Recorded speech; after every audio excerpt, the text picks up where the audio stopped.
प्रकार से जो सुहागिन स्त्रियाँ आज के दिन व्रत रखती हैं, गणेश भगवान जो है उनके पति को। मैं तो 8 साल से ये व्रत करती हुई आ रही हूँ, पर जो हमारे बड़े हैं, हमें उनसे प्रेरणा मिल रही है। मेरी सास, मेरी मम्मी की सास, वो सब ये सब व्रत करती आ रही हैं। उन्हें देख देख के हम लोग ये सीखते आ रहे हैं और उन्हीं से हमें प्रेरणा मिलती है कि हमें ये व्रत करना चाहिए। ये ट्रेडिशनल हो गया ना हमारे लिए कि हमें तो ये व्रत करना है। जब हमारी सारी पीढ़ियाँ करती आ रही हैं तो हमें भी करना है तो इसी वजह से हम ये व्रत, मैं 8 साल से ये व्रत कर रही हूँ और मैं चाहती हूँ कि मेरे पति की इतनी लंबी उम्र हो कि मैं हमेशा उनके लिए ये व्रत करती रहूँ। अच्छा, तरीका पहले भी ऐसे बताते हैं कि जो आप जितने बोलती जी बिल्कुल, हम पंजाबियों में बिल्कुल यही तरीका बताया गया है कि जैसे हम आज मेरी बेटी जितनी है, कभी मैं भी उतनी हुआ करती थी, अपनी मम्मी के साथ जाया करती थी उनका लोटा पकड़ के तो सेम यही प्रोसीजर था। हम वहाँ पे भी ऐसे ही थाली बदले जाती थी, यहाँ भी ऐसे ही हम ये थाली बदलते हैं और रात को चाँद को अर्घ देते हैं और व्रत खोलते हैं अपना। थाली अपनी ही अपने घर लेकर जानी होती है या किसी की भी? नहीं, अपनी थाली अपने घर लेके जाएंगे। अपना पति तो सबको अपना चाहिए ना, दूसरे का पति थोड़ी चाहिए तो थाली भी तो अपनी लेके जाएंगे ना वो अपनी सासू माँ के लिए सब थाली बनाते हैं अपनी सासू माँ को ये थाली दी जाती है, तो सिर्फ अपने पति के लिए और अपनी सासू माँ के लिए किया जाता है क्या नाम है आपका? मैं हाउसिंग बोर्ड से नीरज बात कर रही हूँ और ये व्रत करवा चौथ का काफ़ी सालों से रख रही हूँ। कम से कम 28 साल हो गए हैं मुझे इस व्रत को रखने में और मुझे बहुत अच्छा लगता है इस व्रत को निभाने में, करने में। मैं अपने पति की लंबी उम्र के लिए व्रत रखती हूँ और उसके लिए मैं बहुत तैयारियाँ करती हूँ, काफ़ी टाइम से तैयारियों में लगी रहती हूँ। अच्छा लगता है पति की उम्र के लिए हमें ये व्रत रखना और भगवान से प्रार्थना करूँगी कि हर साल मैं ये व्रत रखती आऊँ। व्रत करने का विधान क्या है?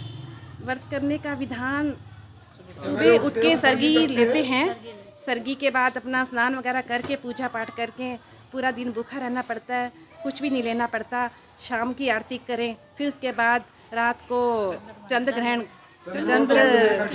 चंद्रमा को अर्घ देके ये हमारा व्रत समाप्त होता है। अब जब आप लोगों ने इस कहानी सुनी है, हाँ जी। इस कहानी का क्या महत्व है इस त्योहार से? ये व्रत इस कहानी का महत्व, हमें शिक्षा शिक्षा मिलती है। जैसे जैसे वीरा के पति की रक्षा हुई, ऐसे ही हमारे पति की रक्षा करें, उनकी मेरा नाम अंकिता है, हासिम मोड़ कॉलोनी से। और यहाँ जो वीरा कथा सुनाई जाती है करवा चौथ पे, उसमें एक वीरा होती है, 7 भाइयों की बहन होती है वीरा, और वो बहुत अपने भाइयों की बहुत अच्छी चहेती बहन होती है। तो वो व्रत रखती है तो भाई देख नहीं पाते कि हमारी बहन है, वो इतनी व्रत रख रही है, सारा दिन भूखी प्यासी है। तो वो दोनों सारे भाई सोचते हैं कि हम बहन के लिए ऐसा कुछ करें कि वो जल्द से जल्द अपना व्रत तोड़ दे। तो वो क्या करते हैं कि जंगल में जाते हैं और बहुत सारा घोड़ा करकट लेकर के और आग जला देते हैं और उसको कहते हैं कि देखो लाल लाल, क्योंकि चंद्रमा निकलता है तब भी आकाश लाल दिखता है और आग जलती है तब भी लाल दिखता है। तो वो वीरा बहुत अपने भाइयों पे विश्वास करती थी। उसने जैसे विश्वास करा, देखा चंद्रमा निकल गया है, चंद्रमा निकलते ही वो अपना अर्घ देती है और अपना व्रत खोल लेती है। और उसको पता लगता है कि ये तो नहीं, गलत था। और उससे क्या होता है कि जाके घर देखती है तो उसका जो पति होता है उस पर सारी की सारी सुइयाँ सी पड़ी होती है और वो व्रत हो जाता है। देखते ही वो बहुत घबराती है कि भाई आपने ऐसे क्यों किया, कि हमें क्या पता था कि ऐसा कुछ हो जाएगा, और एकदम से इस तरह से इसको मिलता है।